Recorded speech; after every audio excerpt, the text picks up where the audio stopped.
Hey guys, and welcome back to Mad About Skin. In today's video, we are talking Tazarotene. Tazarotene is a skincare ingredient which has exploded onto the skincare scene basically overnight. In 2026, it's gone from being an ingredient which very few people incorporated into their skincare routine to one which just about everyone seems desperate to get their hands on. People are calling it the new frontier in anti-aging, but is it really that good? In today's video, we're going to unpack it all. We're going to talk about Tazarotene, what it can and can't do in terms of anti-aging, and basically everything you need to know. Sit back, relax, let's talk the truth about Tazarotene. So in today's video, we are really going to do a deep dive into Tazarotene, sharing with you guys everything you need to know. The pros, the cons, what it can do, what it can't do, and hopefully help you make the decision of whether it's right for your individual skin's needs. This is something I want to do more of here on the channel, more deep dives into specific skincare ingredients. So if that's something that you appreciate, find useful, and want to see more of, make sure to let me know by reaching down and giving the video a big thumbs up and a like. The more likes a video gets, the more likely I am to replicate that style of content in the future, because ultimately I'm here to create the content that you guys most enjoy watching. So from the bottom of my heart, thank you so much. I'd also love to know what your own experience with Tazarotene has been. Give me your Tazarotene before and afters down in the comment section below. I think this is really important because here on Mad About Skin, we're all one big family, and I think we can learn so much from each other and each other's experiences. So yeah, don't gatekeep it, drop it down in the comments. Now, I've got a lot to get through in today's video, so let's just cut that waffle and delve straight on in. So Tazarotene really was an unsung hero in the skincare world. Very few people had heard of it, very few people spoke about it online until 2026 hit, and something changed. I've kind of been looking back on the timeline of things that have happened this year, and I think what really exploded Tazarotene into the public consciousness was the online dermatologist community starting to talk about it and recommend it as an ingredient. There are some phenomenal online dermatologists here on YouTube and over on some of the other social media platforms, and they're a great resource for all knowledge skincare related. But I think it was really in 2026 that we started to see those online derms speak positively about Tazarotene, and in most instances compare it favorably to tretinoin, saying it actually might be better in terms of its anti-aging benefit, and recommending people, if they haven't already, to make that switch. I think that's really when Tazarotene started to become a permanent feature in the skincare consciousness, and it's just grown in popularity since then. But I think there now becomes that point with which you have those online dermatologists which really do recommend switching from tretinoin to Tazarotene for those enhanced results, and you've got others that remain steadfast in the tretinoin camp, and that really does create a bit of an awkward either or situation where people really don't know what to do. So in today's video, I want to share with you my own experiences. I've read a lot of studies and data points into the ingredients, so we can really share the pros and the cons and hopefully help you guys make the right decision when it comes to your own skin. So first off, let's talk about a little background, a little backstory into Tazarotene. We're then going to come on to the pros, talk about the cons, and we'll summarize everything at the end. So Tazarotene is a third generation retinoid. Now retinoids are generally classified in this way by their generations, which actually just tells you when they were first discovered, isolated, and started to be used in skincare. There is no correlation between the generation that a product sits in and how sensitizing it's going to be or how effective it's going to be in terms of anti-aging. They're all different. It's a classification really based on the time that it was first used. The first generation retinoids such as tretinoin and retinol are the ones that are most commonly understood and known. Some of the newer generation ones like Tazarotene are new and emerging. However, because Tazarotene is generally prescription only in most countries of the world, it comes with a lot of scientific data and robust studies to sit behind it, showing just how effective it is. So don't confuse the fact that it is a newer retinoid as being lacking in scientific studies and data. It's not. There is so much data sitting behind Tazarotene to show just how effective it is, which is why I think it's really exciting. As I said, there is a little bit of a jury's out moment in terms of just how it compares to tretinoin, and so that's really what I think we should come on to now. Let's start with those positive vibes first and talk about the pros of using Tazarotene. So first up, most online dermatologists will agree that it is marginally more effective when it comes to anti-aging than tretinoin. Now, I'm saying marginally more because I've read quite a lot of the studies into Tazarotene, and whilst most of them will point to it being equally as effective as tretinoin, or in some instances marginally more effective, like I say, that jury is still out, and most of the online dermatologist community have switched to recommending Tazarotene over tretinoin for that reason. However, I don't think there's anything that's been proved conclusively that it is like streets ahead of tretinoin or anything like that. The improvements in efficacy are going to be marginal, but you know what? I'm all for a marginal gain and a quick win, and so definitely I think it packs a punch in terms of its anti-aging, and most studies and most of the online dermatologist community will agree it is marginally more effective when it comes to anti-aging than tretinoin. What studies do show, though, is it is significantly more effective when it comes to photoaging. Photoaging is aging caused by sun exposure, which accounts for the vast majority of the aging that we see. And so if you're looking specifically to target photoaging, that's accumulated over many years of sun exposure, Tazarotene is proven to be more effective than tretinoin. And this is actually something that's backed up by the FDA in the US, which did a recent study in terms of a comparison between the two and concluded that Tazarotene is much more effective against photoaging than tretinoin. So that's definitely one plus that goes in its favor. Most of these studies do also show that for the majority of people, Tazarotene will be marginally less sensitizing. Now, this is where I think there's a little bit of controversy, because there are lots of people that say they used Tazarotene and got far less redness, peeling and sensitivity than they did with tretinoin.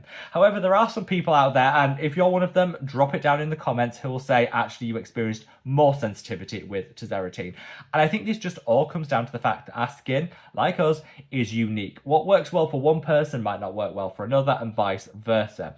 So you have to take these studies in their whole, which shows generally Tazarotene will have a lower sensitivity profile than tretinoin, but that's not going to be universal, and different skin will react differently to different products. So always bear that in mind. But in my experience, at least, Tazarotene was a whole lot less sensitizing and irritating on my skin than tretinoin, which is definitely a plus.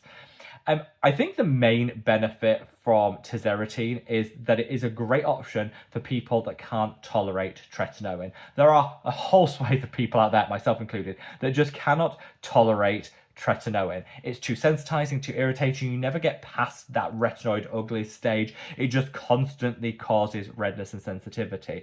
Tazarotene might be your best friend if that applies to you. I know there are so many people that have just abandoned tretinoin because it started to irritate their skin. They couldn't get over that sensitivity. Well, maybe switching to Tazarotene will enable you to get those sky-high results whilst not also having the associated side effects with tretinoin. They work on different receptors. They work in a different way. And so just because you're super sensitive to tretinoin doesn't mean that you're automatically going to be super sensitive to Tazarotene. So it might be worth exploring that as an alternative and an option. And I think that's definitely a plus. Now, there are, of course, some drawbacks, some negatives that I want to come on to, and what we'll call the cons. First and foremost, price point. So generally, and again, it will vary depending on where in the world you are, Tazarotene is more expensive than tretinoin. There are so many factors that determine the price of these medications, so definitely explore it for yourself and work out the individual price points where you are. But generally, Tazarotene will be more expensive than tretinoin, and that's definitely something to bear in mind. When it came to my own prescription, when it came to tretinoin, I was paying roughly £22 for a tube.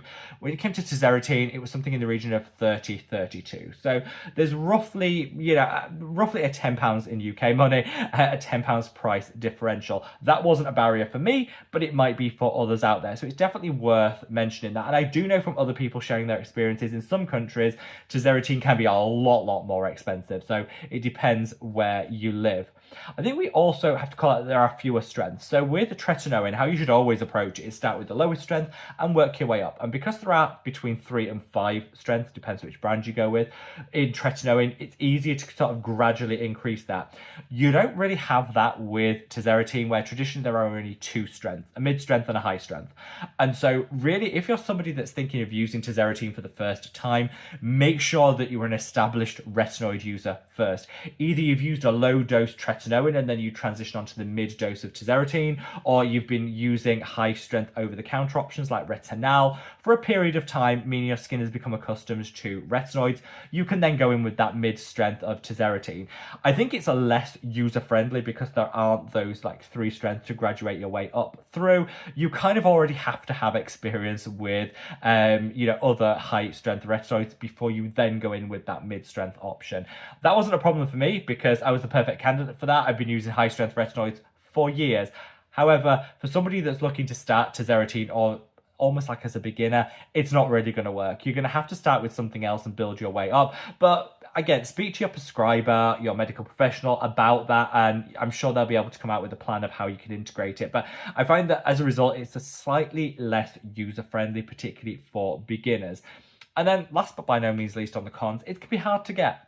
It doesn't sell the millions and millions and millions of units which tretinoin does, so it can be harder to get your hands on. I actually had no problem getting my hands on this, so that wasn't an issue. But I know in some countries there can be limited supply, it can be a little bit tricky. So again, this is something I think you'll have to look into about not only getting the prescription for it, but working out whether you can get that prescription filled. You know, ringing your pharmacy and saying, do you actually have this in stock? Because it can be really difficult to get in certain countries. So again, that's a little bit of a drawback, a minor inconvenience, but in my experience, I think it's worth it. So I made the switch from tretinoin, attempting tretinoin, I've been on and off for years because my skin just hated it, to being a regular user of Tazarotene 12 months ago, and I've never looked back. I got so little sensitivity, redness and irritation from Tazarotene, something I would never say about tretinoin. I also got really great results. You know, I'm a year in and I feel it's had a transformative impact on my skin. It's much smoother, I've got much more of a glow, minimizing of fine lines and wrinkles. This is what I always wanted tretinoin to be, and it never was for me. And I can now use this consistently. I personally use it every other day. That's what works best for me because my skin is still sensitive to high strength retinoid. So I'll go in every other day and use a retinol on my off days, and that works really well for me. Most people should be able to tolerate it every single day if you work up to that, but again, all our skin is different, we're all unique, and so you need to work with your skin rather than against it, work out what delivers for you. But yeah, I am team Tazarotene all the way. Best switch I ever made, and for just a few pounds more, I don't think it's something that I'm ever going to regret. So let me know your experiences. Have you tried Tazarotene? Are you still firmly team Tret? What's your experiences been? I would say in summary, I do think Tazarotene offers something more than tretinoin, particularly when it comes to photoaging, and for a lot of people, fewer side effects and irritation. But if you're somebody that's using tretinoin successfully, you've been using it for years, you're loving the results, I would say keep using what works for you. There isn't really a need to switch, but if you're somebody that's struggling with tretinoin, if you're somebody that isn't able to tolerate it consistently, or maybe you're just not getting the results that you want to see, switching to Tazarotene might be the best decision you make. It was for me, and like I say, it seems that a lot of the online dermatologists are reaching that conclusion and moving their own clients and their online following to Tazarotene instead of tretinoin. So yeah, let me know your thoughts down in the comment section below, and if you watched it this far, thank you. Thank you for being part of that bitter end crew. You guys mean the world to me. Let me know by leaving a smiley face emoji down in the comments so I can personally thank you for being with me through to the bitter end of yet another video. Wherever you are in the world, guys, stay safe, stay well, and love your skin. Take care. Bye.